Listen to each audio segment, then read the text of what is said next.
The Carnegie Library website has a few key resources that will help you locate works about Howl. The Allen Ginsberg Author Sheets page lists 52 books or journal articles on Allen Ginsberg. You can search this page for those works that have criticism on Howl. The database, called Literature Resource Center, is a great index for literary criticism, biography, and primary source material, among others. Some of these are citations, but many are full text.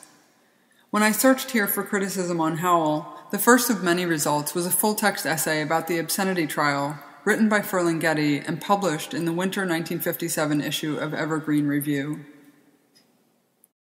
There are a number of sites on the internet that have great recordings of Ginsberg reading Howl. Penn Sound at the University of Pennsylvania has full recordings from 1956 and 1959.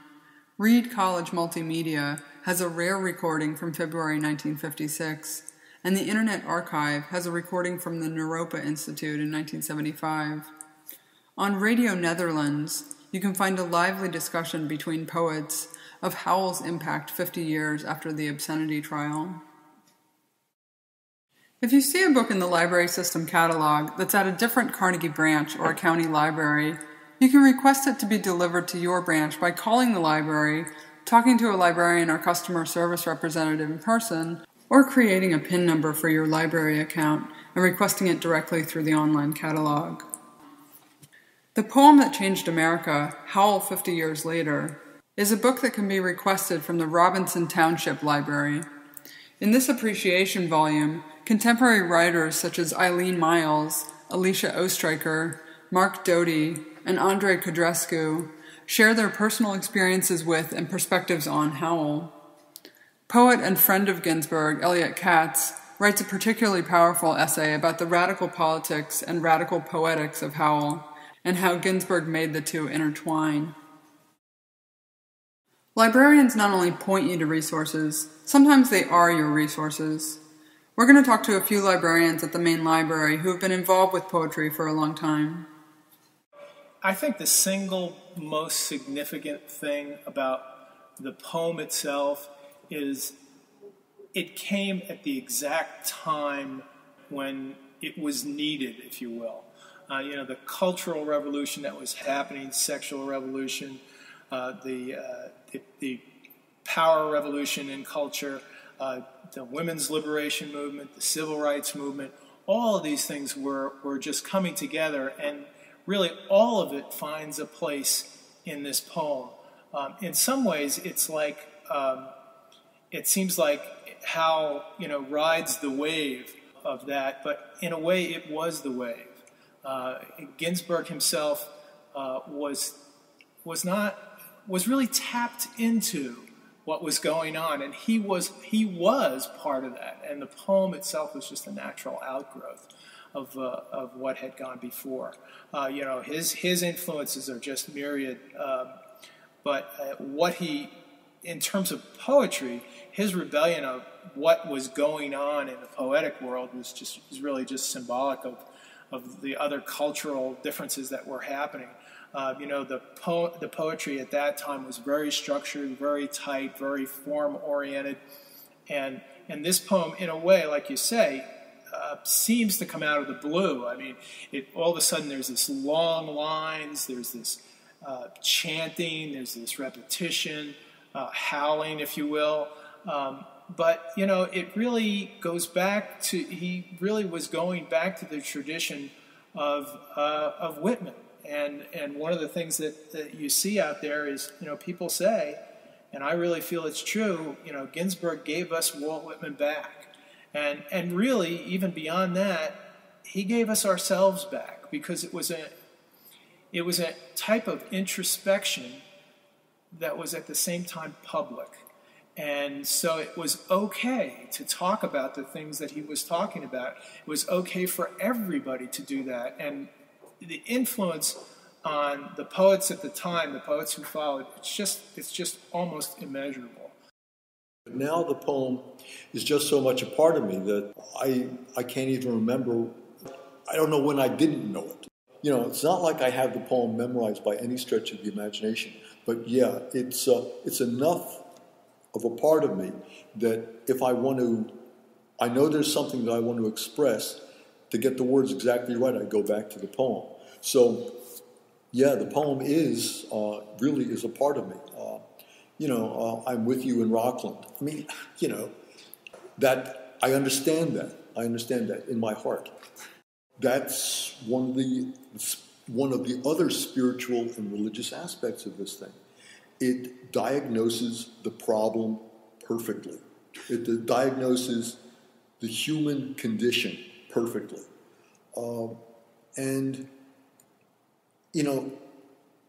I think the answer for all three of those guys was that love was an answer, okay? With all the other stuff that happened, sex, drugs, not particularly rock and roll, but sex and roll, jazz, sex, drugs, and jazz, yeah. But no, I think they all realized that the answer that they were seeking was love. I saw the best minds of my generation destroyed by madness. That tends to run off the tongue as though, but you still see it. You see it in the streets. You see it all around the world. You see people being denied the potential that they have. And to anyone with any kind of consciousness, especially a young person, it has to speak to them, The older official Ginsberg, I don't know. I was thinking just a few days ago how much I missed him. How much I missed him, Kerouac, Burroughs, people who wouldn't let the society rest, who kept on poking it and demanding more from it or demanding explanations. The Six Gallery reading in particular, and the Beats in general, spawned a renewed interest in poetry readings that has continued to the present day. The Carnegie Library hosts a monthly reading series on Sunday afternoons featuring Pittsburgh area writers from many different schools of poetry. There's definitely a recognition in Pittsburgh that poetry readings and the oral presentation of poetry is as important as the written word of poetry. I think a lot of people access poetry more through the reading, actually, like listening, than through reading it themselves privately, because it does have a social aspect, and it has that really important element of hearing the poet's interpretation and their inflection in their voice. And I think that takes away a lot of the sort of inhibition that people have about poetry and their fears of not understanding it. I remember reading Howl, when I was in high school, and I remember hearing it. And I was really moved when I heard it. And I think that really made an impression on me as far as the importance of... It gave me a lot of access to the poetry myself. Hearing his voice and hearing the intensity that builds as he goes through Howl. And it made it much easier for me to sort of discern the images and the characterization in the poem. And has left an impression on my ideas of what a poetry reading should be like for me as a person giving one. And what I like to hear when I'm listening to one is something that sounds honest. I think that this sort of, I am reading a poem and in an academic setting and I have a book, that lilt that happens with some academic readings really just grates on my nerves because it sounds stilted. And some of the, even on the other side of that, some of the more aggressive, almost monologue acting that happens in the most stereotypical slam poems. I think that for me, the space where you can connect with someone the best is to be honest, in the spirit of the poem itself. And Ginsberg was a master of that. It's all in the language. He didn't have to perform it. I hope you've learned something in this presentation about Howl, its place in American literature and culture, and the books and other resources available at the Carnegie Library of Pittsburgh.